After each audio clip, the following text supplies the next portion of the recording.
잿빛 하늘 아래 한때는 도시의 부와 권력의 상징이었던 SW 그룹의 대저택은 이제 그저 낡고 거대한 묘비처럼 서 있었다. 현관문에는 붉은색 페인트로 빚을 갚아라 라는 섬뜩한 글씨가 휘갈겨져 있었고, 정원은 잡초가 무성하여 예전의 화려함을 찾아볼 수 없었다. 이 몰락한 왕국의 마지막 주인 안유라가 텅 빈 거실 소파에 웅크리고 앉아 있었다. 그녀의 눈은 붉게 충혈되어 있었지만 눈물은 이미 오래전에 마른 듯 공허했다. 아가씨, 이제 어쩌실 겁니까? 집안일을 돌봐주던 김 여사가 걱정스러운 얼굴로 그녀의 곁에 앉았다. 김 여사는 유라의 어머니가 살아계실 때부터 이 집에서 일해온 유라에게는 가족과도 같은 존재였다. 하지만 이제 이 거대한 저택을 유지할 돈도 그녀에게 월급을 줄 돈도 남아있지 않았다. 괜찮아요, 김 여사님. 어떻게든 방법이 있겠죠. 유라의 목소리는 힘없이 갈라졌지만 그 안에는 결코 꺾이지 않는 심지가 느껴졌다. 그녀는 아버지 안 회장의 유일한 딸이었다. 아버지는 그녀에게 언제나 말했다. 유라야, 어떤 상황에서도 품위를 잃지 마라. 진정한 힘은 재산이 아니라 내 안에 있는 것이다. 아버지의 목소리가 귓가에 맴도는 듯 했다. 하지만 품위만으로 이 지옥 같은 현실을 벗어날 수는 없었다. 바로 그때 대문이 거칠게 열리는 소리와 함께 험악한 인상의 남자들이 들이닥쳤다. 그들은 집안 곳곳에 붙어있는 빨간 압류 딱지를 무시하고 거실로 성큼성큼 걸어 들어왔다. 안유라 예씨, 더 이상은 못 참아 오늘까지 돈을 갚지 않으면 이 집이고 뭐고 다 박살날 줄 알아. 선두에 선 남자가 소리치자 뒤따르던 남자들이 험악한 분위기를 조성하며 집안을 둘러보았다. 유라는 자리에서 일어섰다. 그녀의 작은 체구는 위협적인 남자들 앞에서 위태로워 보였지만 그녀의 눈빛만은 조금도 흔들리지 않았다. 약속한 날짜는 아직 이틀 남았습니다. 그때까지 기다려 주십시오. 이틀, 우리가 무슨 자선 사업가인 줄 알아. SW 그룹이 망한 마당에 네가 무슨 수로 그 돈을 갚겠다는 거야. 남자가 유라의 팔을 거칠게 잡으려던 순간이었다. 이게 무슨 소란들이야. 저택의 문턱을 넘어선 사람은 바로 유라의 삼촌 안태준이었다. 그는 SW 그룹의 부회장이었지만 회사가 무너지는 동안 교묘하게 자신의 재산을 지켜낸 인물이었다. 그는 마치 구세주라도 된 것처럼 점잖은 얼굴로 채권자들을 막아섰다. 여러분, 아무리 그래도 어린 조카에게 너무 심한 것 아닙니까? 조금만 더 시간을 주시면 제가 어떻게든 해결해 보겠습니다. 안태준의 위선적인 말에 채권자들은 잠시 주춤했지만 이내 다시 목소리를 높였다. 하지만 그의 등장은 소란을 잠재우기에 충분했다. 잠시 후 그는 채권자들을 어느 정도 진정시켜 돌려보낸 뒤 걱정스러운 표정을 지으며 유라에게 다가왔다. 유라야, 괜찮니? 저런 놈들 때문에 고생이 많구나. 유라는 그의 손길을 피하며 차갑게 물었다. 삼촌이 여긴 어쩐 일이세요? 아버지가 돌아가신 후로는 한 번도 찾아오지 않으셨잖아요. 안태준의 얼굴의 순간 당혹감이 스쳤지만 그는 곧 능숙하게 표정을 감추었다. 오해다, 유라야. 나도 회사를 살려보려고 동분서주하느라 정신이 없었다. 네 아버지가 남긴 빚 때문에 나도 골치가 아프다. 하지만 널 이대로 둘 수는 없지. 그의 말은 달콤했지만 유라는 그의 눈동자 깊은 곳에 숨겨진 탐욕과 냉혹함을 읽을 수 있었다. 아버지를 배신하고 회사를 경쟁사인 박성진 회장의 손에 넘긴 장본인이 바로 그라는 것을 유라는 본능적으로 느끼고 있었다. 하지만 지금 그녀에게는 아무런 증거도 힘도 없었다. 안태준은 마치 자비라도 베푸는 듯 단 목소리로 말을 이었다. 방법이 하나 있긴 하다. 널 도와주겠다는 사람이 나타났어. 유라의 심장이 차갑게 내려앉았다. 세상에 공짜는 없다는 것을 특히 안태준 같은 사람의 입에서 나오는 도움은 분명 독이든 사과일 것이라는 것을 잘 알고 있었다. 누군데요? JK그룹의 권지혁 회장이라고. 아니, 그 젊고 유능하지만 불운한 사고로 다리를 쓰지 못하는 분 말이다. 권지혁. 그 이름을 모를 수는 없었다. 단 몇 년 만에 JK그룹을 국내 최고의 기업으로 성장시킨 입지전적인 인물. 하지만 그는 철저하게 베일에 쌓여 있었고 끔찍한 자동차 사고 이후로는 대외 활동을 거의 하지 않아 은둔의 황제라 불렸다. 그리고 그에 대한 소문은 하나같이 어둡고 무서운 것들이었다.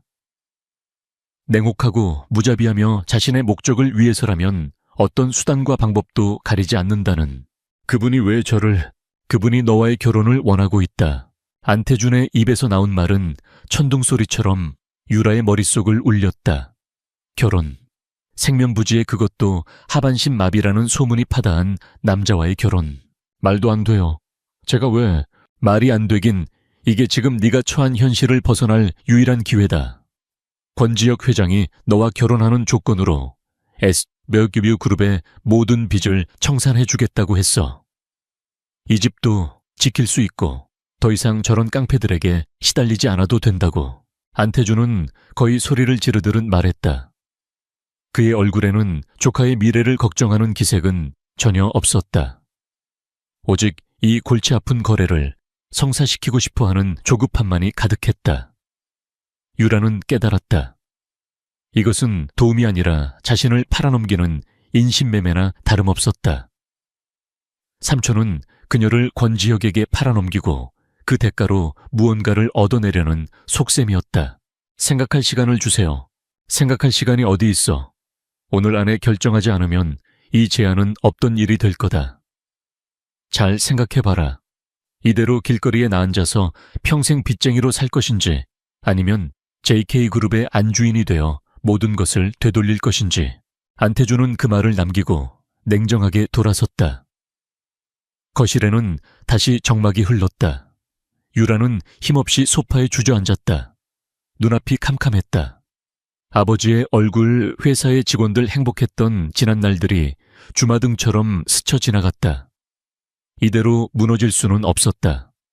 아버지의 명예를, 그리고 자신의 삶을 이대로 포기할 수는 없었다. 권지혁, 그가 대체 어떤 사람이기에 이런 터무니없는 제안을 하는 것일까? 분명 무언가 다른 목적이 있을 것이다. 하지만 지금의 그녀에게는 선택의 여지가 없었다. 이것은 구원이 아니라 독이 든 동아줄일지라도 지금은 그것이라도 잡고 올라가야 했다. 올라가서 힘을 길러야 했다. 모든 것을 잃게 만든 자들에게 복수하기 위해서라도. 그날 저녁 유라는 안태준에게 전화를 걸어 제안을 받아들이겠다고 말했다. 다음 날 약속된 장소로 나가기 위해 유라는 옷장 깊숙한 곳에서 가장 단정한 검은색 원피스를 꺼내 입었다. 화려한 장신구는 모두 처분했기에 그녀의 모습은 수수했지만 오히려 그 덕분에 그녀 본연의 기품과 아름다움이 더욱 돋보였다. 약속 장소는 JK그룹 본사 최상층에 위치한 회장실이었다. 비서의 안내를 받아 들어선 회장실은 그 규모와 분위기만으로도 상대를 압도했다. 방 전체는 검은색과 회색 톤으로 꾸며져 있었고 거대한 통유리창 너머로 서울의 정형이 한눈에 들어왔다. 화려했지만 그 어떤 온기도 느껴지지 않는 마치 얼음 궁전 같은 곳이었다. 그리고 그 방의 중심 거대한 책상 뒤편에 한 남자가 앉아 있었다. 권지혁. 그는 최첨단 기술로 만들어진 것처럼 보이는 세련된 디자인의 휠체어에 앉아 있었다. 창밖에 빛을 등지고 있어 얼굴은 그림자에 가려 잘 보이지 않았지만 단정하게 빗어 넘긴 머리와 딱 떨어지는 최고급 슈트가 그의 빈틈없는 성격을 짐작하게 했다. 유라가 방 안으로 들어서는 소리에도 그는 미동도 하지 않고 서류를 검토하고 있었다. 유라는 숨을 죽인 채 그 자리에 서서 기다렸다. 시간이 영원처럼 느껴질 무렵 그가 마침내 고개를 들었다. 그림자가 걷히고 그의 얼굴이 드러나는 순간 유라는 저도 모르게 숨을 멈췄다. 소문으로만 듣던 것보다 훨씬 더 잘생긴 얼굴이었다. 날카로운 콧날과 굳게 담은 입술 깊이를 알 수 없는 검은 눈동자는 마치 모든 것을 꿰뚫어 보는 듯 했다. 하지만 그의 얼굴에는 그 어떤 감정도 담겨 있지 않았다. 그는 살아있는 사람이 아니라 정교하게 만들어진 조각상처럼 보였다. 안유라 씨, 그의 목소리는 외모만큼이나 차갑고 낮았다. 안지, 그가 턱짓으로 앞 소파를 가리켰다. 유라는 뻣뻣하게 굳은 몸을 움직여 소파 끝에 조심스럽게 걸터 앉았다. 권지혁은 휠체어를 움직여 책상에서 벗어나 그녀의 앞으로 다가왔다. 그의 움직임은 조용하고 부드러웠지만 그가 뿜어내는 위압감은 조금도 줄어들지 않았다. 그의 시선이 유라의 머리부터 발끝까지 마치 물건을 감정하듯 훑어보았다. 유라는 굴욕감에 입술을 깨물었지만 그의 시선을 피하지 않았다. 지금 기가 죽은 모습을 보이면 앞으로 영원히 그의 발 아래에서 살아야 할 것만 같았다. 그녀는 허리를 꼿꼿이 펴고 그의 눈을 똑바로 마주 보았다. 그녀의 당돌한 눈빛에 권지혁의 눈썹이 미세하게 꿈틀했다. 흥미롭다는 듯 혹은 귀찮다는 듯한 표정이었다. 조건은 들었을 테고 그가 입을 열었다. 그의 말투에는 안부나 서론 따위는 없었다. 오직 본론만이 존재할 뿐이었다. 네, 들었습니다. 좋아. 그럼 몇 가지 규칙을 말하지. 첫째, 이건 철저한 계약 결혼이다. 서로의 사생활에 간섭하지 않는다. 둘째, 대외적으로는 완벽한 부부 행세를 해야 한다. 네 명의 흠집을 내는 행동은 용납하지 않아. 셋째, 내 허락 없이는 그 어떤 독단적인 행동도 금지한다. 특히 SW그룹의 잔당들과 접촉하는 일은. 그의 말 한마디 한마디는 비수처럼 날아와 유라의 가슴에 박혔다.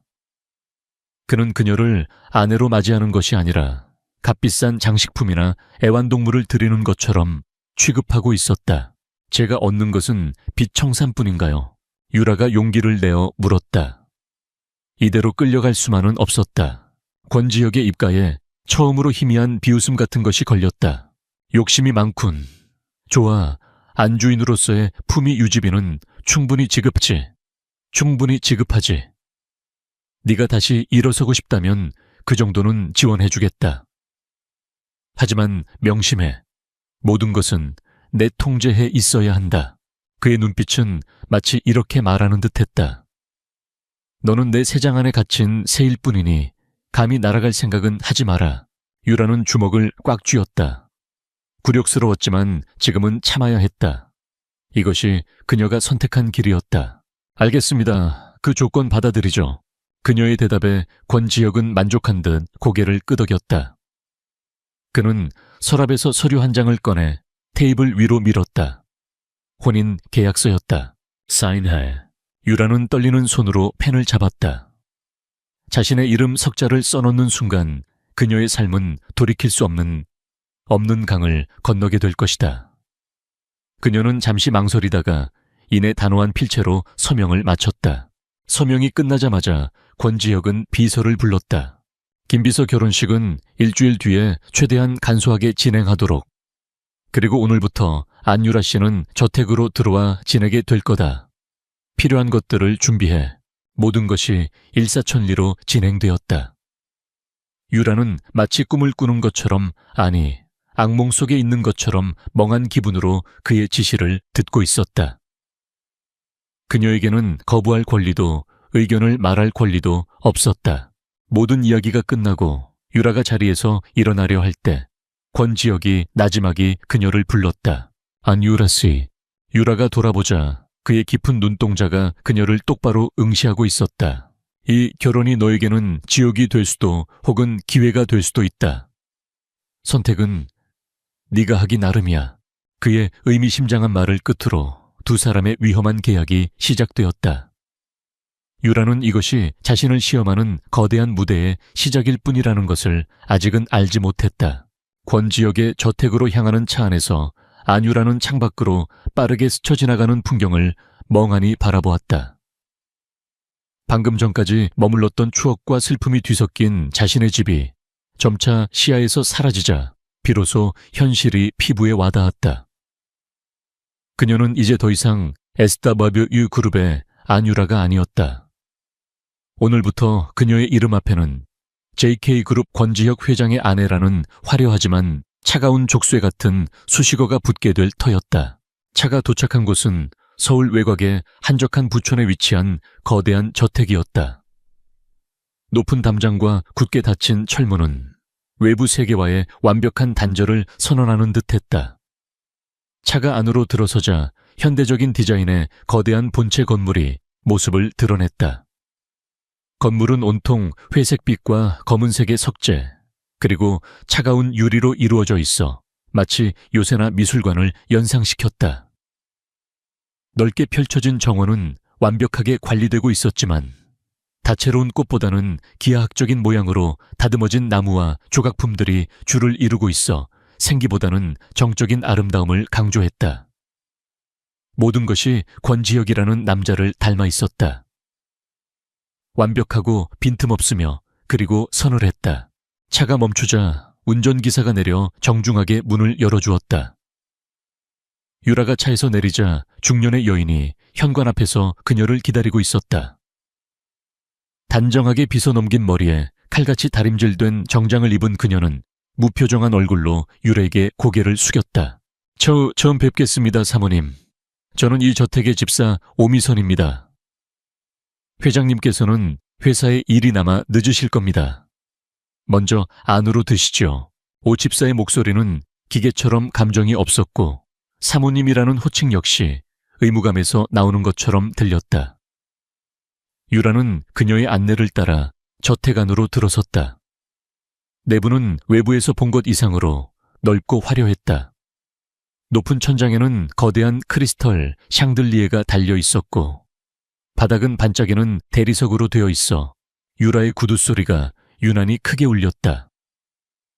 하지만 이 넓은 공간을 채우고 있는 것은 사람의 온기가 아니라 무거운 침묵과 서늘한 공기뿐이었다. 사모님의 방은 2층 동관에 마련되어 있습니다. 회장님의 침실은 서관에 있으니 특별한 용무가 없으시면 그쪽으로는 출입을 삼가주시기 바랍니다. 오 집사는 복도를 걸으며 저택의 규칙을 설명했다. 그녀의 말은 정중했지만 그 속에는 명백한 경고가 담겨 있었다.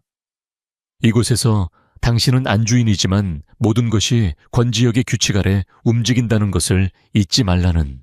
유라의 방은 특급 호텔의 스위트룸보다 더 넓고 호화로웠다.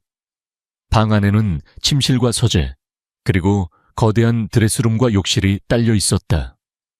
드레스룸 안에는 이미 그녀의 사이즈에 맞춰진 최고급 의상과 가방 구두들이 계절별로 가지런히 정리되어 있었다.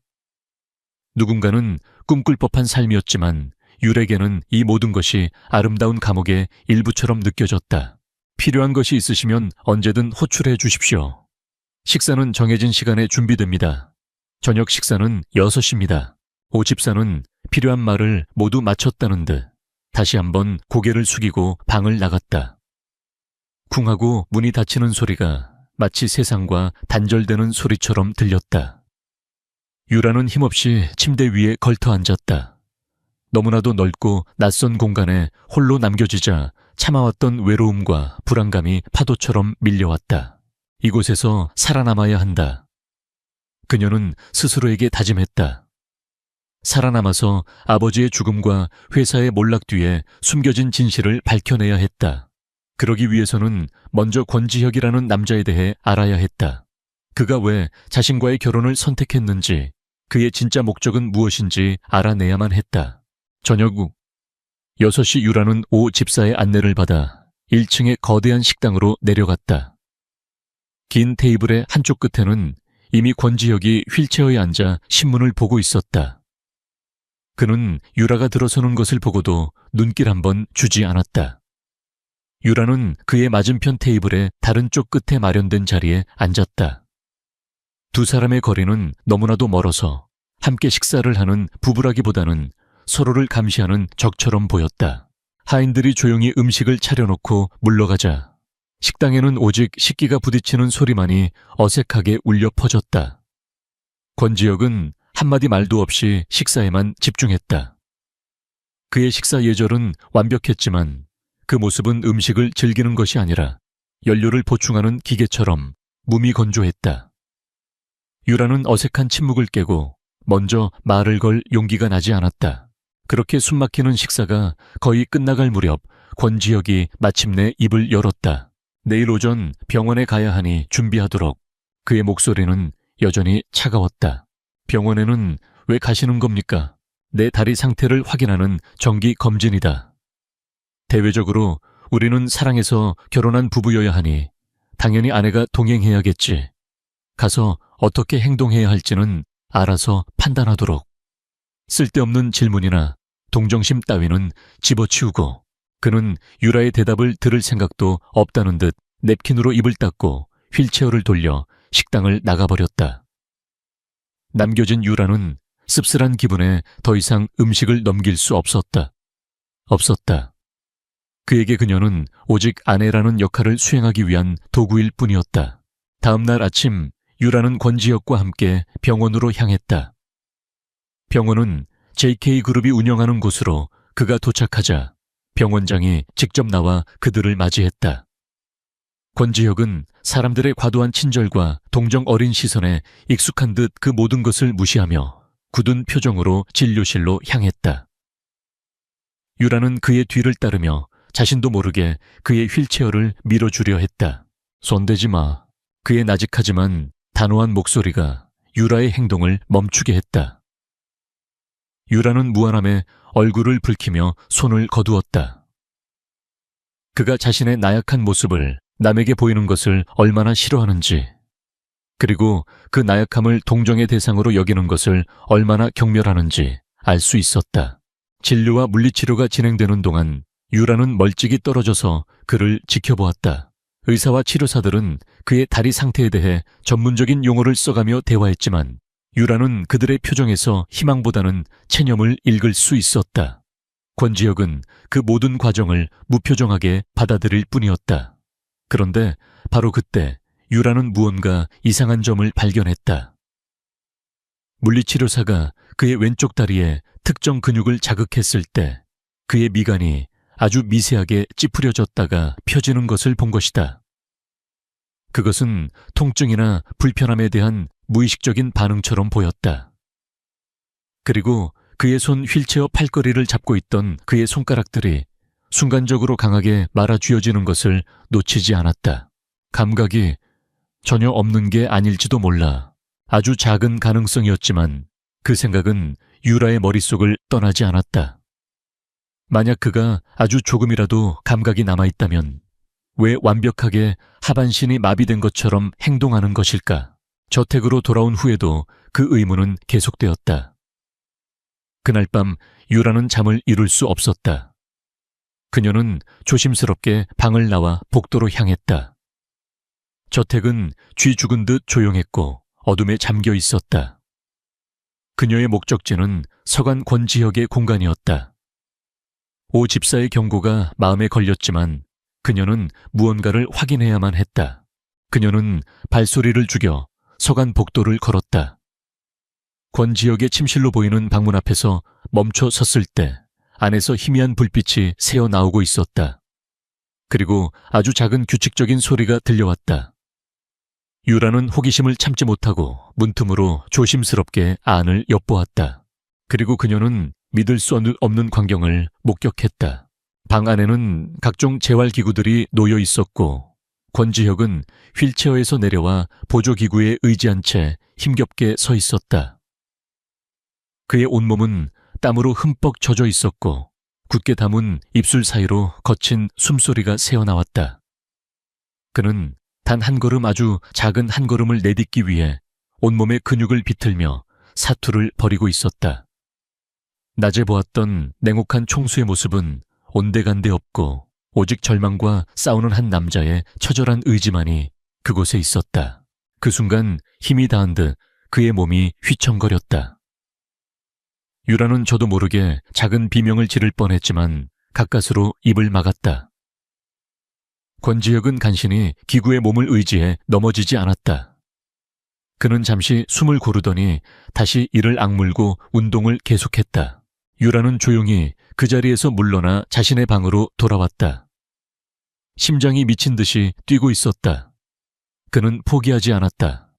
아니, 그는 단순히 재활을 하는 것이 아니었다.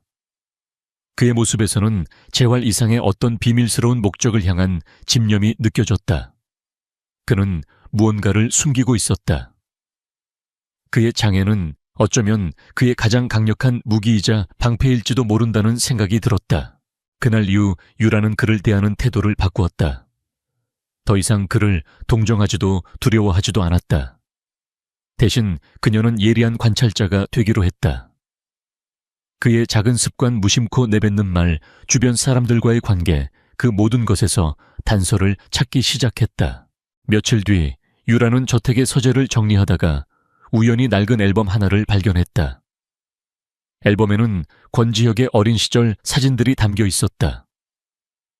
환하게 웃는 소년 그의 곁에는 항상 다정해 보이는 부모님이 함께였다. 유라는 사진 속 그의 행복한 미소에서 지금은 찾아볼 수 없는 온기를 느꼈다. 앨범의 마지막 장에는 그가 사고를 당하기 직전에 찍은 것으로 보이는 사진이 있었다. 늠름한 청년이 된 그는 아버지와 어깨를 나란히 하고 서서 자신감 넘치는 미소를 짓고 있었다. 그리고 그 사진 뒷면에는 작은 글씨로 이렇게 쓰여 있었다. 아베오지의 뜻을 이어 진실을 밝히는 그날까지. 진실이라니 대체 무슨 진실을 말하는 것일까? 그의 사고는 단순한 사고가 아니었던 걸까? 그리고 그 진실이 혹시 우리 가족의 비극과도 연결되어 있는 것은 아닐까? 퍼즐 조각들이 하나씩 나타나기 시작했지만 전체 그림은 여전히 안개 속이었다. 유라는 깨달았다. 이 차가운 감옥 같은 저택에서 그녀가 해야 할 일은 단순히 살아남는 것이 아니었다. 이 거대한 비밀의 성에 감춰진 진실의 문을 열어야만 했다. 그리고 그 열쇠는 바로 권지혁이라는 남자가 쥐고 있었다. 권지혁의 저택에서 보낸 며칠은 폭풍 전의 고요함과 같았다. 안유라는 오집사의 감시와도 같은 보살핌 아래 정해진 시간에 식사하고 거대한 서재에서 책을 읽거나 텅 빈 정원을 산책하며 시간을 보냈다. 권지혁과는 아침과 저녁 식사 자리에서 마주치는 것이 전부였고 두 사람 사이에는 언제나 무거운 침묵만이 흘렀다. 유라는 그 침묵 속에서 그를 관찰했고 그 역시 말없이 그녀의 모든 것을 꿰뚫어 보는 듯했다. 유라는 밤마다 그의 서관에서 들려오는 희미한 소리에 귀를 기울이며 그가 벌이고 있는 고독한 사투를 어렴풋이 짐작할 뿐이었다. 그러던 어느 날 저녁 식사 자리 권지혁이 먼저 침묵을 깼다. 이번 주 금요일 저녁 VVIP 자선 파티가 있다. 함께 가야겠어. 그의 목소리는 명령에 가까웠다. 유라가 고개를 들어 그를 바라보자 그의 눈빛은 이유를 묻지 말라고 말하고 있었다. 무세운 파티인데요. 국내 주요 기업 총수들이 모두 모이는 자리다. JK그룹의 안주인으로서 당신의 첫 공식 데뷔 무대가 될 거야. 그는 아내가 아닌 안주인이라는 단어를 사용했다. 그에게 이 결혼과 그녀의 존재는 여전히 비즈니스의 연장선일 뿐이었다. 가서 뭘 하면 되죠? 아무것도 할 필요 없어. 그저 내 옆에서 아름답고 품위 있는 아내 역할에만 충실하면 된다. 쓸데없는 말이나 행동으로 내 체면에 먹칠할 생각은 하지 마. 그의 말은 얼음장처럼 차가웠다. 그는 유라를 파티에 데려가는 것이 아니라 잘 훈련된 액세서리를 착용하고 나가는 것에 더 가까워 보였다. 하지만 유라는 그의 의도를 간파했다. 이것은 단순한 동행이 아니었다. 그녀를 시험하고 동시에 세상에 무언가를 보여주기 위한 무대였다.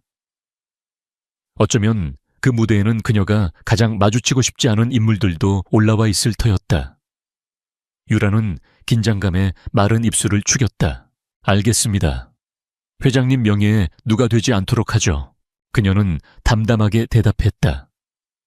그녀의 순순한 태도에 권지혁은 오히려 의외라는 듯 잠시 그녀를 응시했지만 이내 별말 없이 다시 식사를 계속했다. 파티 당일이 되자 저택은 아침부터 분주했다. 오 집사의 지휘 아래 국내 최고의 스타일리스트 팀이 유라의 방으로 들어왔다. 그들은 수십 벌의 명품 드레스와 보석들을 펼쳐 보이며 유라를 인형처럼 꾸미기 시작했다. 사모님의 우아한 이미지에는 이 샴페인 골드 색상의 실크 드레스가 가장 잘 어울릴 겁니다. 아닙니다. 강렬한 인상을 남기시려면 블랙벨벳 소재의 드레스가 더 낫습니다. 스타일리스트들의 호들갑 속에서 유라는 창밖을 바라보며 생각에 잠겼다. 이 화려함은 모두 거짓이었다. 진짜 자신을 감추기 위한 갑옷에 불과했다. 그녀는 잠시 고민하다가 수많은 드레스들 사이에서 비교적 디자인이 단순하고 노출이 적은 짙은 남색의 드레스를 직접 골랐다. 화려함보다는 기품을 현란함보다는 단아함을 선택한 것이다. 이걸로 하겠어요. 그녀의 선택에 스타일리스트들은 잠시 당황했지만 이내 드레스에 맞춰 머리와 화장을 완성했다. 모든 준비가 끝나고 거울 앞에 섰을 때 유라는 거울 속에 낯선 자신의 모습에 놀랐다. 화려하게 치장하지 않았음에도 불구하고 그녀의 슬픔과 강인함이 뒤섞인 독특한 분위기는 그 어떤 보석보다도 그녀를 빛나게 했다. 저녁이 되자 권지혁의 비서가 그녀를 1층으로 안내했다. 로비 중앙에서 기다리고 있던 권지혁은 완벽하게 준비를 마친 그녀의 모습을 보고 처음으로 눈에 띄는 반응을 보였다. 그의 무표정한 얼굴에 아주 잠깐 놀라움과 만족감이 스쳐 지나갔다. 그는 그녀가 화려한 보석으로 자신을 치장할 것이라 예상했을지도 모른다. 하지만 그녀는 자신만의 방식으로 품위를 지켜냈다. 가자. 그는 짧게 말하고 휠체어를 돌렸다. 유라는 그의 옆에 나란히 서서 함께 파티가 열리는 호텔로 향했다. 파티가 열리는 호텔의 연회장은 대한민국의 부와 권력을 상징하는 인물들로 가득 차 있었다. 거대한 샹들리에 아래 사람들은 샴페인 잔을 부딪히며 거짓된 미소와 계산된 대화를 나누고 있었다. 권지혁과 안유라가 연회장 문을 통해 모습을 드러내자 소란스럽던 공간에 순간적으로 정적이 흘렀다. 모든 사람들의 시선이 두 사람에게로 쏠렸다. 은둔의 황제 권지혁이 공식 석상에 그것도 아름다운 아내와 함께 나타났다는 사실은 그 자체로 엄청난 이슈였다. 사람들은 동정 호기심 질투가 뒤섞인 눈빛으로 수근거리기 시작했다. 제호 여자가 그 소문의 안유라로군. 망해버린 SW 그룹의 딸이라더니 용케 좋은 자리를 꿰찼네. 권 회장이 휠체어 신세만 아니었다면 어림도 없었을 일이지. 그래도 정말 아름답지 않아. 어딘지 모르게 위태로워 보이는 게 보호 본능을 자극하는군. 유라는 자신에게 쏟아지는 시선과 무리한 말들을 애써 무시하며 허리를 꼿꼿이 폈다. 권지혁은 주변의 소음 따위는 들리지 않는다는 듯 아무렇지 않은 표정으로 휠체어를 움직여 연회장 중앙으로 향했다. 유라는 그의 보폭에 맞춰 우아하게 걸으며 그의 곁을 지켰다. 두 사람의 모습은 마치 고고한 흑표범과 그 곁을 지키는 순백의 백조처럼 이질적이면서도 묘한 조화를 이루었다. 몇몇 기업 총수들이 다가와 권지혁에게 인사를 건넸다. 그는 간결하게 인사를 받으며 비즈니스적인 대화를 나누었고 유라는 조용히 미소를 지으며 그의 옆에 서 있었다. 그가 다른 사람과 깊은 대화를 나누기 시작하자 유라는 잠시 그에게서 떨어져 칵테일 테이블로 향했다. 바로 그때였다. 뒤에서 역겨울 정도로 익숙한 목소리가 들려왔다. 이게 누구야? 몰락한 공주님 아니신가? 이런 데는 어쩐 일이야? 유라가 돌아보자 아니나 다를까. 비웃음을 가득 머금은 박민규가 서 있었다. 그는 예전부터 유라에게 집적거렸지만 SW 그룹이 망하자마자 가장 먼저 그녀를 비웃고 돌아섰던 남자였다. 박민규 씨 오랜만이네요. 여전히 품격과는 거리가 먼 모습이군요. 유라는 차갑게 응수했다. 그녀의 당당한 태도에 박민규의 얼굴이 일그러졌다. 무어 이 야토가 주제 파악이 아직도 안 되나 본데. 네가 지금 누구 덕에 여기 서 있는지 잊었어. 그 다리 병신한테 몸이라도 팔아서 팔자. 한번 고쳐보겠다 이건가. 그의 저급한 말에 유라의 얼굴이 하얗게 굳었다. 그가 한 걸음 더 다가오며 유라의 팔을 잡으려던 순간 또 다른 인물이 나타나 그를 제지했다. 민규야 그만하거라. 숙녀분에게 무리하게 굴면 못 쓴다. 안태준이었다. 그는 자상한 삼촌이라도 되는 듯한 가면을 쓰고 두 사람 사이에 끼어들었다. 그는 걱정스러운 눈빛으로 유라를 바라보며 말했다. 유라야, 괜찮니? 이런 무례한 사람과 엮일 필요 없다. 그나저나 권 회장은 널 잘 대해주니 보기에도 저렇게 차가운 사람인데 혹시라도 힘든 일이 있으면 이 삼촌에게 꼭 말하렴. 그의 말은 유라를 위하는 척했지만 실제로는 너는 불행한 남자에게 팔려온 가여운 희생양이라고 공표하며 권지혁을 깎아내리고 있었다. 주변의 사람들도 흥미진진한 구경거리라도 생긴 듯 두 사람을 힐끔거리기 시작했다. 박민규는 안태준의 등장에 더욱 기세등등해져서 목소리를 높였다. 그러게 말입니다. 부회장님, 저? 야토 아버지의 무능함 때문에 회사가 망해서 얼마나 많은 사람들이 길거리에 나앉았습니까? 그런데 자기는 저렇게 번쩍거리는 드레스나 입고 파티에 나타나다니 양심도 없지. 아버지에 대한 모욕적인 발언이 사람들에게 들릴 만큼 크게 울려 퍼지자 유라의 눈빛이 서늘하게 변했다. 그녀는 더 이상 참지 않기로 했다. 이것은 그들이 준비한 무대이자 그녀에게는 방역의 기회였다. 유라는 조용하지만 모두가 들을 수 있는 또렷한 목소리로 입을 열었다. 그녀는 먼저 박민규를 향해 고개를 돌렸다. 박민규 씨, 걱정해 주셔서 감사합니다. 덕분에 저는 기업의 가치가 주가로만 결정되는 것이 아니라 그 기업을 이끄는 사람의 인격과 신으로 결정된다는 귀한 교훈을 배우고 있습니다. 어떤 사람들은 평생을 가도 깨닫지 못하는 교훈이죠. 그녀의 말은 박민규의 경박함을 정면으로 겨냥한 것이었다. 그의 얼굴이 벌겋게 달아올랐다. 유라는 이어서 안태준을 향해 부드럽지만 가시 돋친 미소를 지었다. 그리고 삼촌 걱정해 주셔서 정말 감사해요. 하지만 제 남편은 제가 아는 그 누구보다도 속이 깊고 배려심이 많은 분이에요. 그는 공허한 말로 위로하는 대신 행동으로 보여주는 사람이죠. 자신의 가족이 무너지는 것을 곁에서 지켜보면서도 자신의 이익만 챙기는 어떤 분들과는 아주 다르답니다. 연 회장에는 순간 찬물이 끼얹은 듯한 정적이 흘렀다. 유라의 말은 정중했지만 그 안에는 안태준의 배신을 고발하는 날카로운 칼날이 숨겨져 있었다. 안태준의 위선적인 미소가 굳어지는 것이 보였다. 마지막으로 유라는 주변을 둘러보며 단호하게 말했다. 저희 아버지는 평생을 정직과 신의를 지키며 살아오신 분입니다. 그분은 가장 믿었던 사람들에게 배신을 당하셨을 뿐입니다. 하지만 시간은 모든 진실을 드러내는 힘이 있다고 믿습니다. 그리고 모든 사람은 결국 자신의 행동에 대한 대가를 치르게 될 거라고도 믿고요. 그녀의 말에는 슬픔과 분노, 그리고 결코 꺾이지 않을 의지가 담겨 있어 듣는 이들을 압도했다. 그 모든 광경을 권지혁은 조금 떨어진 곳에서 지켜보고 있었다. 그는 다른 사람과 대화를 나누는 척했지만 그의 모든 신경은 유라에게 집중되어 있었다. 그는 그녀가 울며 무너지거나 당황해서 어쩔 줄 몰라 할 것이라 예상했다. 하지만 그녀는 모두의 예상을 깨고 가장 우아하고 날카로운 방식으로 적에게 방역했다. 그녀는 연약한 사슴이 아니라 발톱을 숨긴 고양이였다. 그의 입가에 그 누구도 눈치채지 못할 만큼 희미한 미소가 스쳐 지나갔다. 권지혁은 부드럽게 휠체어를 움직여 그들 쪽으로 다가왔다.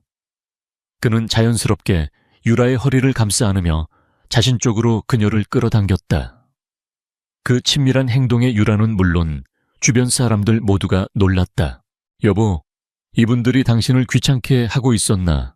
그의 목소리는 나직했지만 그 안에 담긴 소유욕과 경고는 모두가 느낄 수 있을 만큼 명백했다.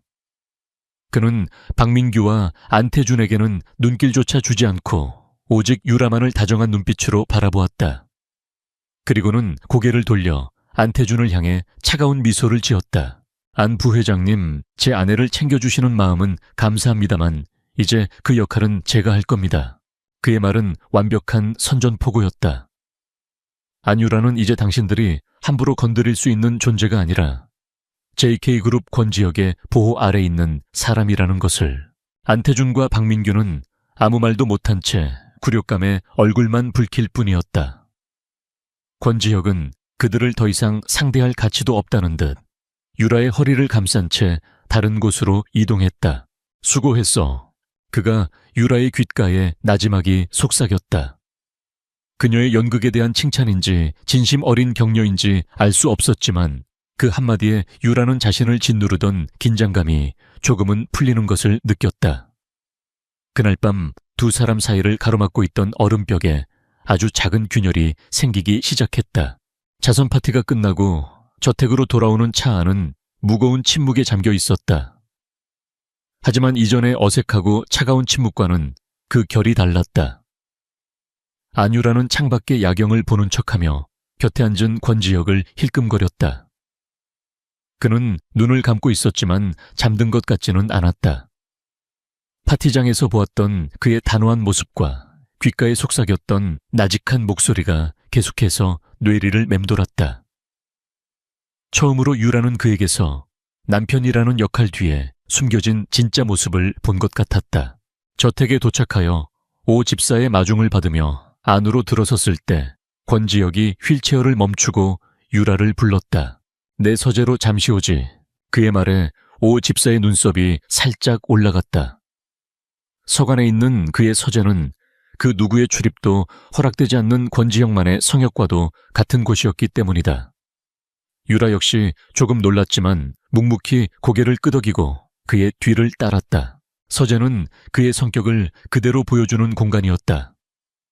한쪽 벽면 전체가 천장까지 닿는 거대한 책장으로 채워져 있었고 나머지 벽에는 현대 미술 작품들이 최소한의 간격으로 걸려 있었다. 모든 것이 완벽한 질서 속에 정돈되어 있었지만 그 속에는 어딘지 모를 고독함이 배어 있었다. 그는 책상 뒤편에 자리를 잡고 유라에게 맞은편 의자를 권했다. 오늘 잘했어. 그가 입을 열었다. 예상치 못한 칭찬에 유라는 잠시 할 말을 잃었다. 당신이 기대했던 것 이상이었나 보죠. 유라는 조금 비꼬는 듯 다꼬는 듯한 투로 대답했다. 그의 칭찬을 순순히 받아들이고 싶지 않은 묘한 반발심이 들었다. 권지혁의 입가에 또다시 그 희미한 조소인지 미소인지 알 수 없는 표정이 떠올랐다. 기대 이상이었지. 먹이를 노리는 뱀들 앞에서 순한 양처럼 떨고만 있을 줄 알았는데 발톱을 세울 줄도 아는 고양이였더군. 고양이는 자기 자신과 영역을 지키기 위해서만 발톱을 씁니다. 먼저 공격당하지 않는 한은요. 앞으로는 더 많은 뱀들이 내 주변을 에워쌀 거다.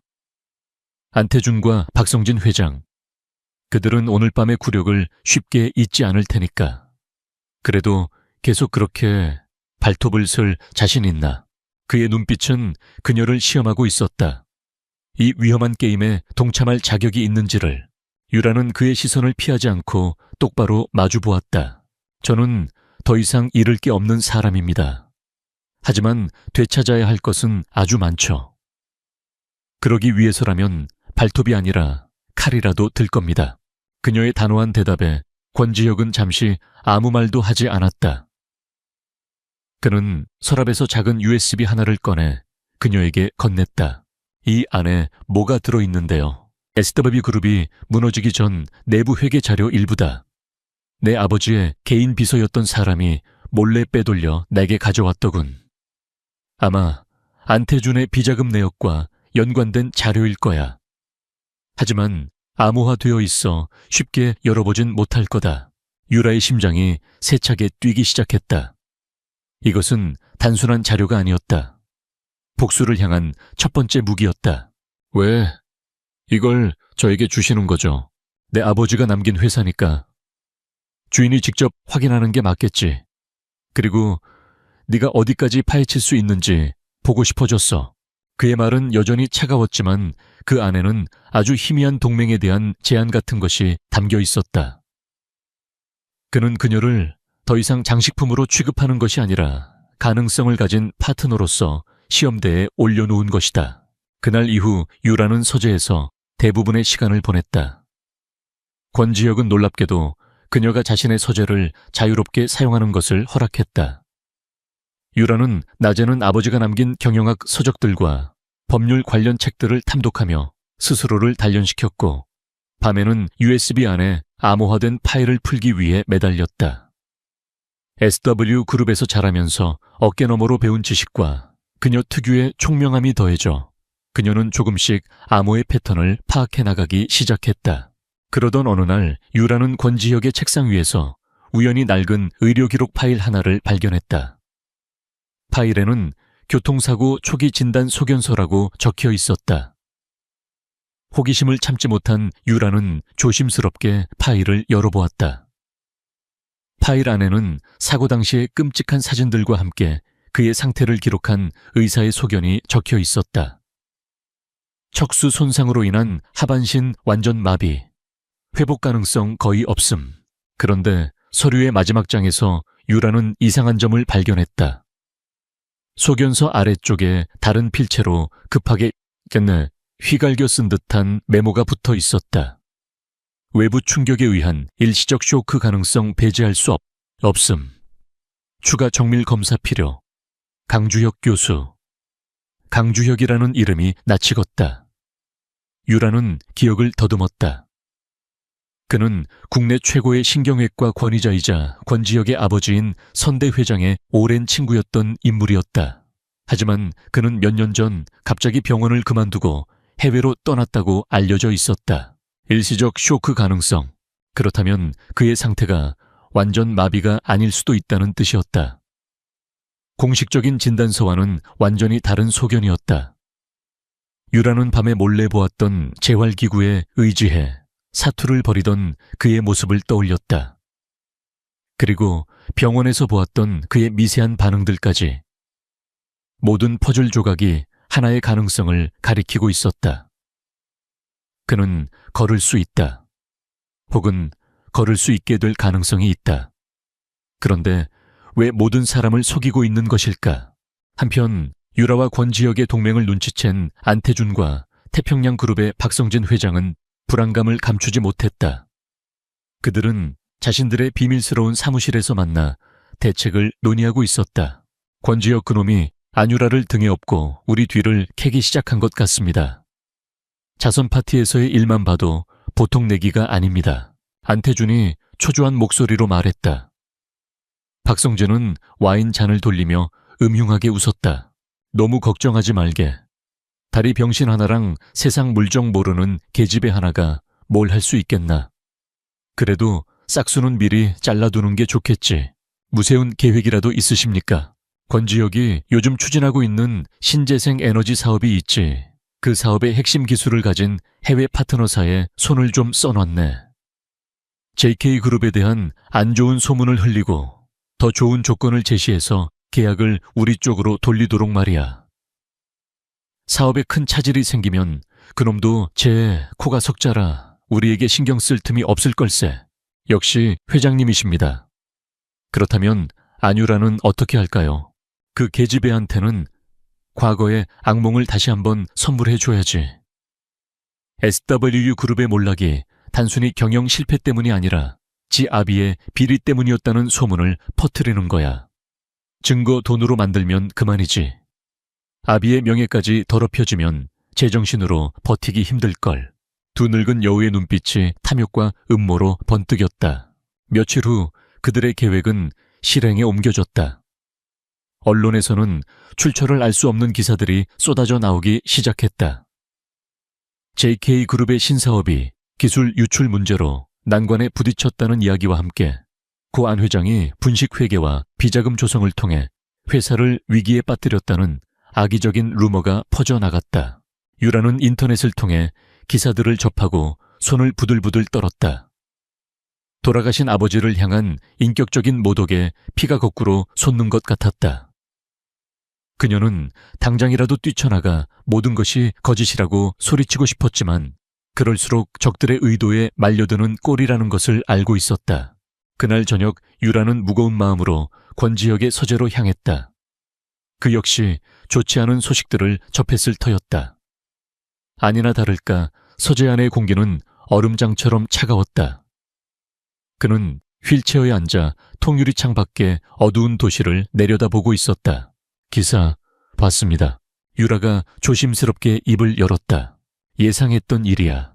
그의 목소리는 놀라울 정도로 침착했다. 마치 폭풍의 눈 한가운데 있는 사람처럼. 정말 괜찮으세요, 회사 일이. 이 정도로 무너질 JK그룹이 아니야. 그들이 미끼를 던졌으니 이제 우리가 낚싯대를 던질 차례지. 그는 휠체어를 돌려 유라를 바라보았다. 그의 눈빛은 그 어느 때보다도 깊고 단단했다. 문제는 당신이야. 견딜 수 있겠어. 그의 질문에 유라는 잠시 말을 잃었다. 괜찮지 않았다. 마음이 갈기갈기 찢어지는 것 같았다. 하지만 여기서 약한 모습을 보일 수는 없었다. 제가 견디지 못하면 아버지가 너무 억울하실 테니까요. 그녀의 대답을 들은 권지혁은 책상 위 인터폰을 눌러 오 집사를 불렀다. 오 집사 와인 저장고에서 샤토마고 82년산을 가져와. 잔은 2개. 잠시 후 오 집사가 최고급 와인과 크리스털 잔 2개를 들고 들어왔다. 권지혁은 직접 와인을 따라 한 잔을 유라에게 건넸다. 마시어. 독한 술은 때로 약이 되기도 하니까. 유라는 말없이 그가 건네는 잔을 받아들었다. 두 사람은 말없이 와인을 마셨다. 씁쓸하면서도 깊은 향을 가진 와인이 목을 타고 넘어가자 뜨거운 기운이 온몸으로 퍼지며 얼어붙었던 마음이 조금은 녹는 듯 했다. 얼마나 시간이 흘렀을까? 유라가 빈잔을 내려놓으려던 순간 서재 구석에 놓여있던 화분 스탠드가 중심을 잃고 그녀 쪽으로 쓰러지기 시작했다. 악! 유라가 짧은 비명을 지르며 눈을 감았다. 무거운 도자기 화분에 부딪힐 것이라 생각한 순간 그녀의 몸을 감싸 안는 단단한 팔과 함께 와락하는 소리가 들렸다. 유라가 놀라 눈을 뜨자 믿을 수 없는 광경이 펼쳐졌다. 권지혁이 휠체어에서 일어나 한 팔로는 그녀를 보호하고 다른 한 팔로는 쓰러지는 스탠드를 막아내고 있었다. 그의 두 다리는 분명하게 바닥을 딛고 서 있었다. 비록 자세는 불안정했지만 그것은 명백한 일어선 모습이었다. 그는 재빨리 스탠드를 옆으로 밀쳐내고는 마치 아무 일도 없었다는 듯 다시 휠체어에 몸을 실었다. 모든 것이 순식간에 일어난 일이었다. 하지만 유라는 똑똑히 보았다. 그의 폭발적인 순발력과 다리에 실렸던 힘을. 두 사람 사이에는 숨막히는 정적이 흘렀다. 권지혁의 얼굴은 그 어떤 감정도 읽을 수 없을 만큼 차갑게 굳어 있었다. 유라는 떨리는 목소리로 물었다. 당신 걸을 수 있었군요. 그것은 질문이 아니라 확인이었다. 권지혁의 서재 안시간은 얼어붙은 듯 멈춰 섰다. 쓰러진 화분 스탠드와 바닥에 흩어진 흙만이 방금 전에 소란을 증명하고 있었다. 안유라의 떨리는 목소리가 정적을 갈랐지만 권지혁은 대답 대신 차갑게 굳은 얼굴로 그녀를 응시할 뿐이었다. 그의 눈동자는 깊이를 알 수 없는 심연처럼 흔들림이 없었지만 그 안에서는 수만 가지 감정이 폭풍처럼 휘몰아치고 있음을 유라는 느낄 수 있었다. 언제부터였죠? 유라가 다시 물었다. 목소리에서는 배신감과 혼란 그리고 알 수 없는 희미한 안도감마저 느껴졌다. 처음부터 당신이 이 집에 발을 들여놓기 훨씬 전부터. 마침내 그가 입을 열었다. 그의 목소리는 평소보다 한 톤 낮고 무거웠다. 그는 더 이상 변명하거나 숨기려 하지 않았다. 그의 가면은 이미 벗겨졌고 이제 남은 것은 날 것 그대로의 진실뿐이었다. 왜 모든 사람을 그리고 저까지 속이신 건가요? 필요했으니까. 그는 짧게 대답하고 휠체어를 움직여 책상으로 돌아갔다. 그는 책상 서랍 가장 깊숙한 곳에서 낡은 서류 봉투 하나를 꺼내 유라 앞 테이블에 던지듯 내려놓았다. 이걸 보면 내 대답보다 더 많은 것을 이해하게 될 거다. 유라는 떨리는 손으로 봉투를 열었다. 안에는 10여 년은 좋게 넘어 보이는 낡은 신문기사 스크랩과 빛바랜 사진 몇 장, 그리고 복잡한 관계도가 그려진 메모가 들어있었다. 신문기사의 헤드라인은 유성건설 비자금 스캔들, 핵심 인물 권영준 회장 내부 고발 예고 후 실종이라는 충격적인 내용이었다. 권영준 그것은 바로 권지혁의 아버지 이름이었다. 저희 아버지는 단순한 사업가가 아니셨다. 부패와 불의를 보면 참지 못하는 신념이 강한 분이셨지. 권지혁의 목소리가 과거의 기억을 더듬는 듯 아련하게 울렸다. 당시 유성건설은 수많은 정관계 인사들이 연루된 거대한 비자금의 온상이었다. 아버지는 그 모든 것을 세상에 밝히려 하셨어. 결정적인 증거를 손에 넣고 기자회견을 예고한 바로 전날 밤. 아버지는 실종되셨다. 그리고 며칠 뒤 한적한 강가에서 싸늘한 시신으로 발견되었지. 경찰은 단순 실족사로 사건을 종결했다. 유라는 숨을 죽인 채 그의 이야기에 귀를 기울였다. 아버지의 갑작스러운 죽음 이후 젊은 권지혁은 복수를 맹세했다. 그는 아버지의 죽음 뒤에 거대한 배후가 있다는 것을 직감하고 홀로 진실을 파헤치기 시작했다. 그 배후의 중심에는 태평양 그룹의 박성진과 당시 그의 수족 노릇을 하던 당신의 삼촌 안태준이 있었다. 안태준. 그 이름이 나오자 유라의 심장이 얼음처럼 차가워졌다. 아버지를 잃고 힘이 없던 나는 무력했다. 그들은 나마저 제거하려 했지. 내가 탔던 차의 브레이크를 고의로 고장내 낭떠러지로 추락하게 만들었다. 그것이 세상에 알려진 불운한 사고의 진실이야. 그의 목소리는 담담했지만 그 안에는 뼈에 사무치는 분노와 슬픔이 응축되어 있었다. 나는 구사일생으로 목숨을 건졌지만 그들은 내가 살아있다는 사실에 만족하지 않았어. 내가 다시 일어서서 자신들을 위협할 것을 두려워했지. 그래서 나는 완벽한 하반신 마비 환자 행세를 하기로 결심했다. 다리 병신이 된 나를 보며 그들은 안심했고 경계를 풀었어. 그 덕분에 나는 지난 몇 년간 어둠 속에서 힘을 기르고 그들의 죄를 증명할 증거들을 모을 수 있었다. 이제야 모든 것이 이해가 갔다. 그가 왜 그렇게 자신을 숨겨야 했는지, 왜 그렇게 차갑고 냉혹한 가면을 쓰고 살아야 했는지. 그의 장애는 나약함의 상징이 아니라 복수를 위한 가장 강력한 무기이자 위장이었던 것이다. 그럼 저와의 결혼은요? 그것도 계획의 일부였나요? 그래. 그는 망설임 없이 대답했다. 안태준은 SW그룹을 집어삼키고 박성진에게 상납하려 했지. 나는 그들의 연결고리를 끊고 동시에 안태준의 가장 가까운 곳에 나의 눈과 귀를 심어둘 필요가 있었다. 바로 당신이라는 눈과 귀를. 유라는 쓴웃음을 지었다. 결국 자신은 그의 복수를 위한 장기말에 불과했다는 사실에 씁쓸함이 밀려왔다. 하지만 동시에 그와 자신이 같은 적을 가지고 있다는 사실에서 기묘한 동질감을 느꼈다. 당신은 나를 이용한 거군요. 맞아, 이용했지. 하지만 당신 역시 나를 이용할 수 있어. 안유라, 나는 당신에게 복수할 기회를 주려는 거다. 당신의 아버지를 죽음으로 내몰고 당신의 모든 것을 빼앗아간 자들에게. 나와 손을 잡겠나? 아니면 이대로 내 인형으로 남겠나? 그의 제안은 거부할 수 없는 유혹이었다. 유라는 더 이상 망설이지 않았다. 그녀는 그의 눈을 똑바로 바라보며 말했다. 인형놀이는 끝났어요. 이제 사냥을 시작할 시간이죠. 그녀의 눈빛에서 강렬한 복수심과 결의를 읽은 권지혁의 입가에 마침내 진짜 미소가 떠올랐다. 그것은 지난 몇 년간 그가 지었던 그 어떤 표정보다도 인간적이고 또 한편으로는 위험한 미소였다.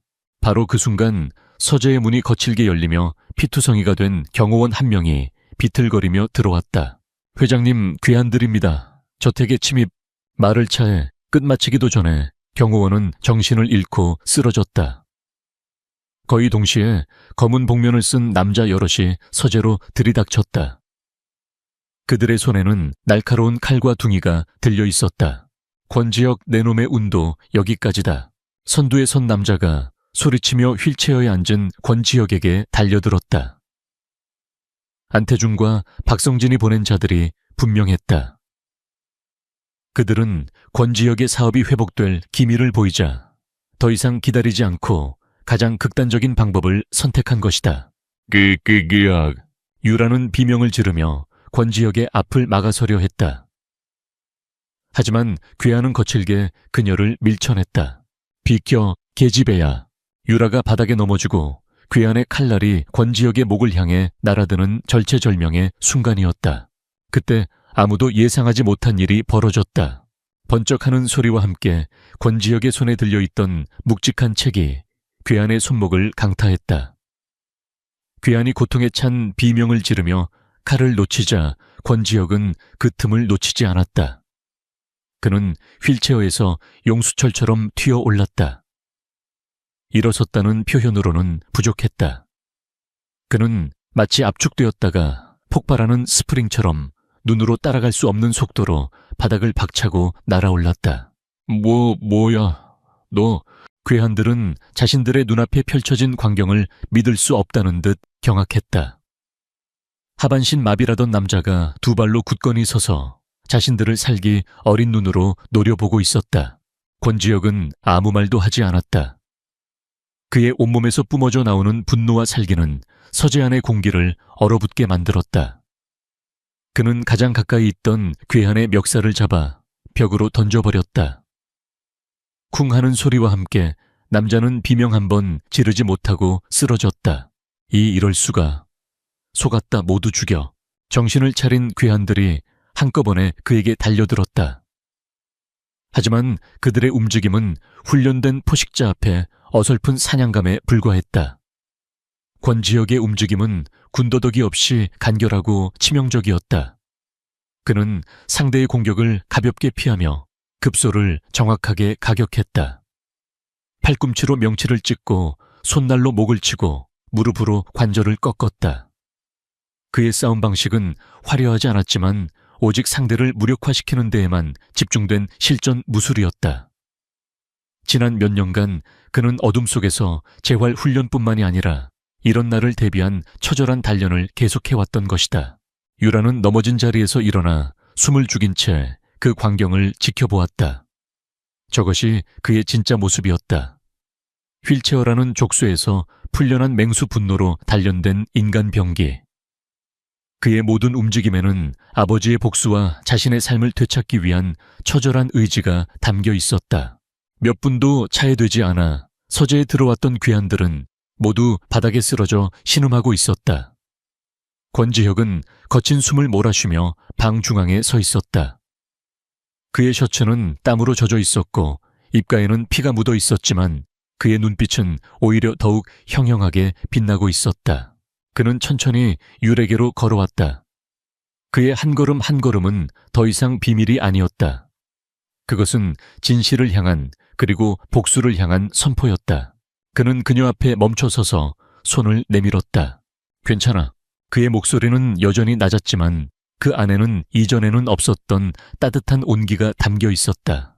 유라는 떨리는 손으로 그의 손을 잡았다. 그의 손은 크고 단단했다. 그녀를 일으켜 세우는 그의 힘에서 유라는 비로소 자신이 더 이상 혼자가 아니라는 것을 깨달았다. 두 사람은 쓰러진 괴한들을 내려다보았다. 이것은 전쟁의 시작을 알리는 서곡에 불과했다. 이제부터가 진짜 시작이야. 권지혁이 나지막이 말했다. 유라는 그의 옆에 나란히 서서 굳게 고개를 끄덕였다. 더 이상 숨겨야 할 비밀도 서로를 향한 의심도 없었다. 오직 공동의 적과 공동의 목표만이 존재할 뿐이었다. 차가운 가면이 완전히 벗겨진 자리에서 비로소 두 사람의 진정한 복수의 연대가 시작되고 있었다. 그날 밤의 습격 사건은 권지혁의 저택에 피비린내 나는 흔적을 남겼지만 동시에 두 사람의 관계에는 새로운 새벽을 가져왔다. 경찰과 보안팀이 현장을 수습하는 동안 권지혁과 안유라는 서재에 마주 앉아 있었다. 깨진 화분과 핏자국이 어지럽게 널려 있었지만 두 사람 사이에는 그 어느 때보다도 단단하고 투명한 신뢰의 공기가 흐르고 있었다. 더 이상 주인과 인형 혹은 감시자와 피감시자의 관계가 아니었다. 그들은 이제 공동의 적을 향해 칼을 겨눈 운명 공동체이자 복수의 동맹이었다. 잡아온 놈들 입은 열었나? 권지혁이 방금 막 보고를 마치고 들어온 김비서에게 물었다. 그의 목소리는 냉정했지만 그 안에는 승리를 예감하는 사냥꾼의 여유가 묻어 있었다. 네, 회장님. 처음에는 입을 다물고 버텼지만 저희 보안팀에 특별 면담을 거치고 나니 술술 불기 시작했습니다.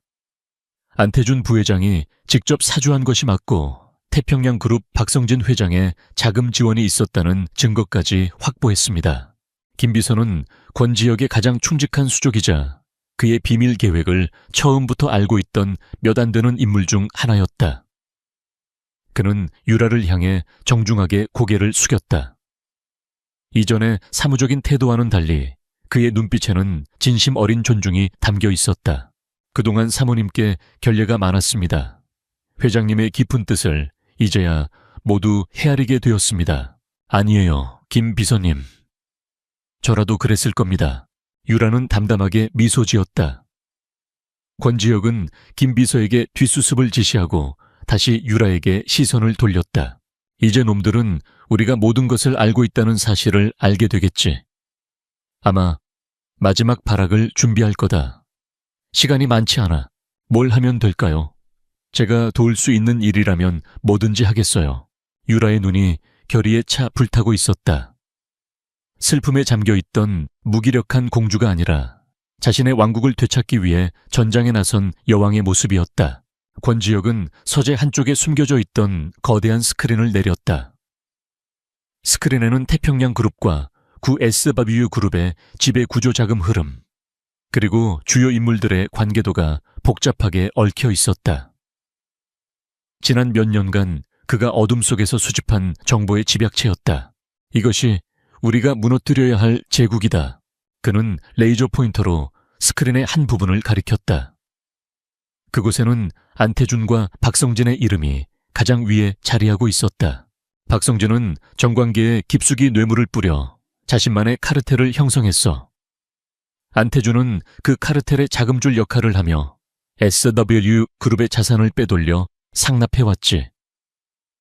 그들의 가장 큰 목표는 SW 그룹을 헐값에 태평양 그룹에 합병시켜 그 과정에서 발생하는 막대한 차익을 나눠 갖는 것이다.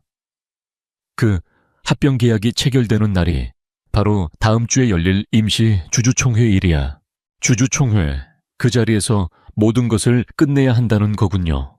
맞아. 하지만 증거가 필요하다. 그들의 연결고리를 명확하게 증명하고 법의 심판대에 설 수 있는 결정적인 증거. 유라는 스크린에 복잡하게 얽힌 회사들의 이름과 서류들을 뚫어지게 바라보았다. 그녀의 머릿속에서 잊고 있던 과거의 기억들이 되살아나기 시작했다. 아버지의 서재에서 엿보았던 서류들 임원회의에서 오고 갔던 대화들, 그리고 삼촌인 안태준이 유독 특정 서류들을 자신의 개인 금괴에 보관하며 민감하게 반응했던 모습까지. 페이퍼 컴퍼니, 삼촌은 스위스에 여러 개의 페이퍼 컴퍼니를 가지고 있었어요. 아버지는 그것을 단순한 절세 목적이라고 생각하셨지만 저는 항상 의심스러웠어요. 그 회사들의 이름, 혹시 아르고스나 크로노스 같은 이름이 있나요? 유라의 말에 권지혁의 눈이 번뜩였다. 그는 즉시 키보드를 두드려 자금 흐름도를 확대했다. 스위스 은행에서 시작된 정체불명의 자금이 여러 단계를 거쳐 안태준의 차명 계좌로 흘러 들어가는 흐름도 속에서 유라가 말한 바로 그 이름들이 발견되었다. 차갔다. 권지혁은 나지막이 탄성을 질렀다. 그동안 흐름의 시작점은 찾았지만 그 실체를 파악하지 못해 막혀있던 혈이 유라의 기억 한 조각으로 인해 뻥 뚫린 것이다. 이 페이퍼 컴퍼니들이 바로 SU 그룹의 자산을 빼돌려 박성진의 비자금으로 세탁하는 통로였군. 이 거래 내용만 확보하면 안태준과 박성진을 동시에 무너뜨릴 수 있어. 하지만 그 자료는 삼촌의 개인 금괴에 있을 거예요. 저택에 있는 서재의 비밀 공간인데 그 누구도 열 수 없어요. 아버지조차도요. 열쇠는 아마 삼촌이 항상 목에 걸고 다니는 펜던트일 겁니다. 그리고 비밀번호도 필요할 테고요. 상황은 다시 원점으로 돌아가는 듯 했다. 하지만 유라는 포기하지 않았다. 그녀는 잠시 생각에 잠기더니 결심한 듯 입을 열었다. 제가 가져오겠어요. 뭐라고 안 돼. 너무 위험해.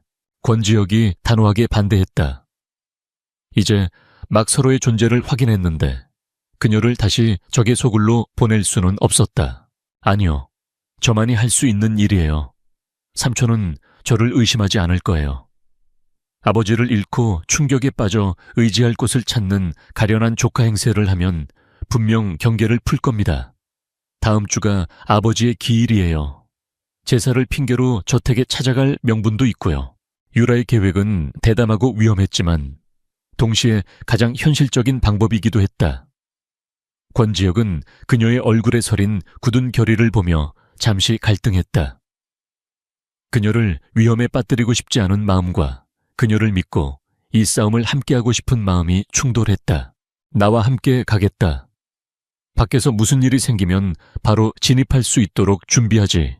고마워요. 짧은 대화였지만 그 안에는 서로를 향한 깊은 신뢰와 걱정이 담겨 있었다. 두 사람은 밤을 새워 계획을 세웠다. 유라가 안태준의 시선을 끄는 동안 권지혁의 사람이 저택의 보안 시스템을 무력화하고 유라가 금고를 여는데 필요한 시간을 벌어주기로 했다. 며칠 후 아버지의 기일을 맞아 유라는 검은 상복 차림으로 안태준의 저택을 찾았다. 그녀의 얼굴은 슬픔으로 창백했고 눈은 붉게 충혈되어 있었다. 그 모습은 너무나도 사실적이어서 안태준은 그녀가 자신을 의심하리라고는 꿈에도 생각하지 못했다. 유라야, 어서 오너라. 고생이 많았지. 안태준은 인자한 미소를 지으며 그녀를 맞았다. 하지만 그 눈빛 깊은 곳에서는 지난번 파티에서의 굴욕감과 그녀를 향한 경계심이 완전히 사라지지 않은 것이 느껴졌다. 삼촌, 제가 너무 어리석었어요. 아버지가 돌아가시고 나니 이제 기댈 곳은 삼촌밖에 없네요. 권 회장님은 너무 차가운 분이에요. 유라는 금방이라도 울음을 터뜨릴 듯한 목소리로 연기했다. 그녀의 연약한 모습에 안태준의 경계심이 조금씩 허물어지기 시작했다. 역시 계집애는 계집애일 뿐이라고 그는 속으로 비웃었다. 제사가 끝나고 유라는 안태준과 단둘이 마주 앉아 차를 마셨다. 그녀는 미리 준비해온 소량의 수면제가 든 차를 그에게 권했다. 삼촌, 이건 아버지가 생전에 즐겨 드시던 차예요. 마음을 안정시키는 효과가 있다고 하셨어요. 요즘 힘든 일 많으실 텐데 한잔하세요. 안태준은 아무런 의심 없이 그녀가 따라주는 차를 마셨다. 잠시 후 그는 참을 수 없는 졸음을 느끼며 소파에 기대 잠이 들었다. 유라는 그의 목에서 조심스럽게 펜던트 열쇠를 빼내고 그의 서재로 향했다. 심장이 미친 듯이 뛰었지만 그녀의 손은 침착했다. 아버지의 복수를 생각하자 두려움은 사라지고 냉정한 결단력만이 남았다. 서재의 비밀 금고는 거대한 책장 뒤에 숨겨져 있었다. 유라는 열쇠를 꽂고 기억을 더듬어 비밀번호를 눌렀다. 그것은 바로 SW 그룹의 창립 기념일이었다. 철컥하는 소리와 함께 무거운 금고문이 열렸다. 금고 안에는 수많은 비밀 장부와 계약서, 그리고 USB들이 보관되어 있었다. 유라는 망설일 시간도 없이 준비해온 소형 카메라로 모든 서류를 촬영하고 USB들을 복사하기 시작했다. 바로 그때 저택 밖에서 희미한 소란이 들려왔다. 안태준이 고용한 경호원들이 순찰을 돌다 이상한 낌새를 눈치챈 것이었다. 유라의 심장이 철렁 내려앉았다. 데이터 복사가 끝나려면 아직 몇 분은 더 필요했다. 제발 조금만 더. 그녀가 초조하게 기다리던 순간 서재의 창문이 조용히 열리며 검은 그림자 하나가 소리 없이 안으로 들어왔다. 권지혁이었다. 시간이 없어. 경호원들이 곧 들이닥칠 거다. 그는 유라의 손에서 USB를 받아들고 품에서 꺼낸 소형 해킹 장비에 연결했다. 데이터가 훨씬 빠른 속도로 복사되기 시작했다. 당신이 왜 직접 내 여자를 위험한 곳에 혼자 둘 수는 없지. 그가 무심하게 대답하며 유라의 어깨를 감싸 안았다. 위급한 상황 속에서 그의 말과 행동은 유라의 불안한 마음을 눈 녹듯 녹여주었다. 내 여자라는 그 한마디가 그 어떤 위로보다도 강하게 그녀의 심장을 울렸다. 데이터 복사가 완료되는 순간 서재 문 밖에서 다급한 발소리가 들려왔다. 권지혁은 유라의 손을 잡고 창문으로 향했다. 왁 잡아. 그는 창문 밖에 미리 설치해둔 로프를 잡고 유라를 품에 안은 채 어둠 속으로 몸을 날렸다. 두 사람은 한 마리의 새처럼 밤하늘을 가로질러 소리 없이 저택의 담장을 넘어섰다. 미리 대기하고 있던 차에 올라타자마자 두 사람은 서로를 바라보며 안도의 한숨을 내쉬었다. 유라의 손에는 그들이 목숨을 걸고 찾아낸 적의 심장을 꿰뚫을 비수가 들려 있었다. 그리고 그녀의 곁에는 이제 그녀를 지켜줄 가장 든든한 아군이 함께하고 있었다. 복수의 연대는 이제 사랑의 연대로 변해가고 있었다. 임시 주주총회가 열리는 SW 그룹. 본사 대강당은 긴장감과 탐욕의 공기로 가득 차 있었다.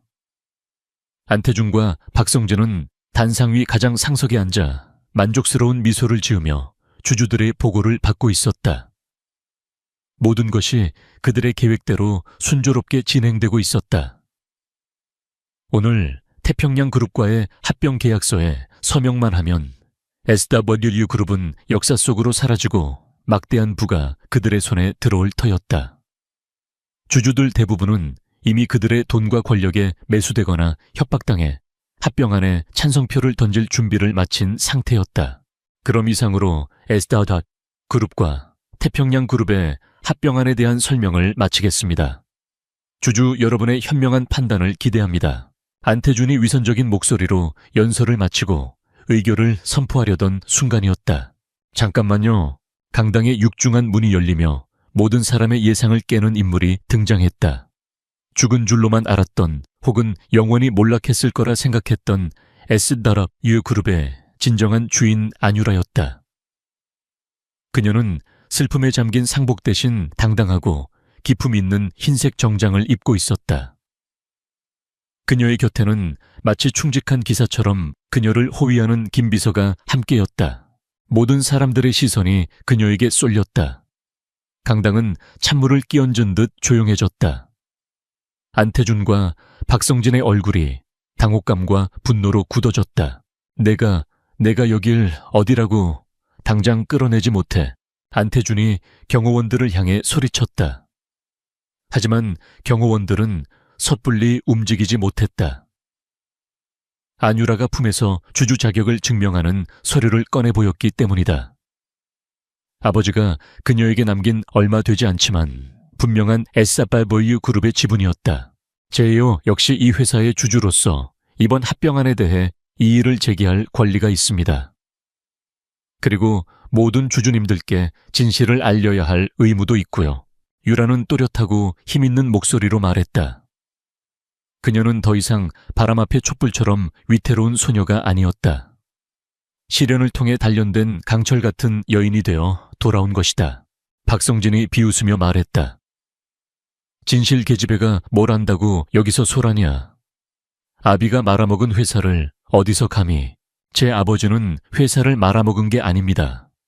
바로 당신 같은 도둑들에게 모든 것을 빼앗긴 겁니다. 유라가 단호하게 받아쳤다. 그녀는 단상으로 걸어가 준비된 스크린의 안태준에 금괴서 가져온 USB를 연결했다. 스크린에는 스위스 페이퍼 컴퍼니를 통해 SW 그룹의 자산이 박성진의 비자금 계좌로 흘러 들어간 내역이 적나라하게 드러나기 시작했다.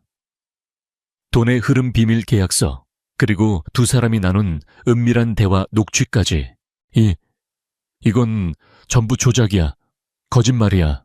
안태준은 얼굴이 새하얗게 질려 소리쳤다. 주주들은 충격적인 증거에 웅성거리기 시작했다. 몇몇은 이미 사태의 심각성을 깨닫고 자리를 피할 준비를 하고 있었다. 바로 그때 강당의 문이 다시 한번 열렸다. 이번에 등장한 인물은 모두를 더욱 경악하게 만들었다. 휠체어에 앉아 있어야 할 JK그룹의 총수 권지혁이 두 발로 당당하게 걸어 들어오고 있었다. 그의 한 걸음 한 걸음은 마치 거인의 발걸음처럼 강당 전체를 울리는 듯했다. 그의 뒤로는 검찰 수사관들이 뒤따르고 있었다. 권지혁, 네가 어떻게... 박성진은 유령이라도 본 듯한 표정으로 말을 더듬었다.